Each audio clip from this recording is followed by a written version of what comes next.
ஒரே content video 30/4/2024 அந்த போலீஸ்க்கு எதிராக பேச சொல்லக்கூடிய வீடியோ வச்சு 17 வழக்குகள் தமிழ்நாடு முழுவதும் பதியப்பட்டிருந்தது.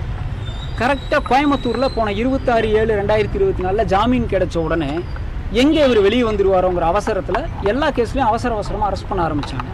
இதை எதிர்த்து சவுக் சங்கருடைய தாயார் வந்துட்டு மாண்புமிகு சென்னை உயர்நீதிமன்றத்தில் அனைத்து வழக்குகளையும் ஒன்றாக நடத்தணும்னு ஒரு மனு போட்டிருந்தாங்க. அதை 3 வாரங்கள் ஒத்தி வைக்கப்பட்டதுனால திருப்பி அவர்களுடைய தாயாருடைய ஏற்பாட்டின் பேரில் சுப்ரீம் கோர்ட்டில் அந்த வழக்கு நேற்று தாக்கல் செய்து நம்பராக இருக்குது.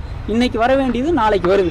அப்போது சுப்ரீம் கோர்ட்டில் அந்த வழக்கு வந்துச்சுன்னா எல்லா கேஸும் கிளப் ஆகிடுச்சுன்னா இவரை மாநிலம் முழுவதும் கூட்டிகிட்டு போக முடியாது.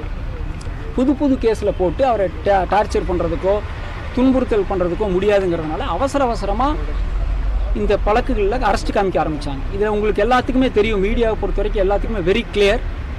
சென்னை உயர்நீதிமன்றம் போன முறை குண்டாஸ் எதிர்த்து நம்ம தாக்கல் செஞ்ச வழக்கில் கோயம்புத்தூர் பிரிசன்லேருந்து இவரை சென்னை புழல் சிறைக்கு மாற்றணும்னு குறிப்பிட்டு ஒரு உத்தரவு போட்டிருக்காங்க. அந்த உத்தரவை மீறுகின்ற வகையில் கடந்த ஞாயிற்றுக்கிழமை காலையில் 4 மணிக்கு ஹைகோர்ட்டோட உத்தரவு இருக்கும்போதே சென்னை புழல்லிருந்து மதுரைக்கு ஷிஃப்ட் பண்ணியிருக்காங்க. It's purely a contempt of court. இது எதிர்த்து நம்ம மனு போட்டிருக்கோம். என்னன்னா இவர்கள் இதை திரும்ப செய்கிறதுக்கான காரணம், நேற்று ஊட்டியில் பெயில் இருந்தது, ஊட்டியில் பெயில் ஆயிடுச்சு. அப்போ எந்த கேஸ்லையுமே பெயில் இல்லைங்கிற போது அவசரமாக கோயம்புத்தூர் நீதிமன்றத்துக்கு முன்னாடி ஒரு கஸ்டடி பெட்டிஷன் போட்டு ஒரு நாள் இழுத்து நேற்று சாயந்தரம் குண்டாஸ் சர்வ் பண்ணியிருக்காங்க. இதில் வேடிக்கை என்னன்னு கேட்டிங்கன்னா, குண்டாஸ் வழக்கு தாக்கல் செய்திருக்கக்கூடிய இந்த 2வது குண்டாஸில் அவங்க சொல்கிற கஞ்சா வழக்கில் பிணையில் விடப்பட்டு ஷூரிட்டி ப்ரொடியூஸ் பண்ணி பெயில் போயிடுச்சு. 2வது அதை அரெஸ்ட் பண்ணோம்னா எத்தனையோ சட்ட முறைகள் இருக்குது, எதையுமே அவங்க நேற்று பின்பற்றலை. அதெல்லாம் நம்ம இன்றைக்கி மீடியா முன்னாடி சொல்ல வேண்டிய அவசியம் இல்லை. ஏன்னு கேட்டிங்கன்னா அது பியூர் டெக்னிக்கல் கிரவுண்ட்ஸ்.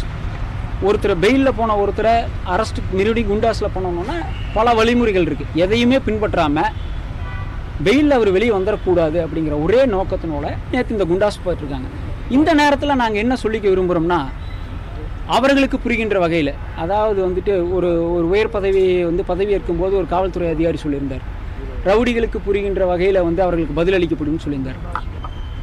இன்றைக்கி இங்கே நாங்கள் என்ன சொல்கிறோம்னா, இந்த காவல்துறைக்கு புரிகின்ற பாஷையில் உயர்நீதிமன்றமும் உச்சநீதிமன்றமும் இவங்களுக்கு பதில் சொல்லும் கூடிய சீக்கிரத்தில்.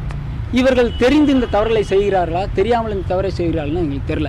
அதாவது புகழ்பெற்ற கிரேக்க பழமொழி ஒன்று இருக்குது, ஒரு கோமாளி அரண்மனைக்குள்ளே போயிட்டு அவன் அரசன் ஆவதில்லை, மாறாக அந்த அரசவை அரண்மனை சர்க்கஸ் கூடாரமாயிருதுன்னு சொல்லியிருக்காங்க. இப்போ இருக்கக்கூடிய இந்த காவல்துறையினுடைய போக்குகளை பார்த்தோம்னா இந்த பழமொழியை ஒற்றி தான் இருக்குது. நாங்கள் இதில் இன்னொன்று சொல்கிறோம், மனித உரிமை மீறல்ங்கிறது சவுக் சங்கருக்கு மட்டும் நடக்கலை.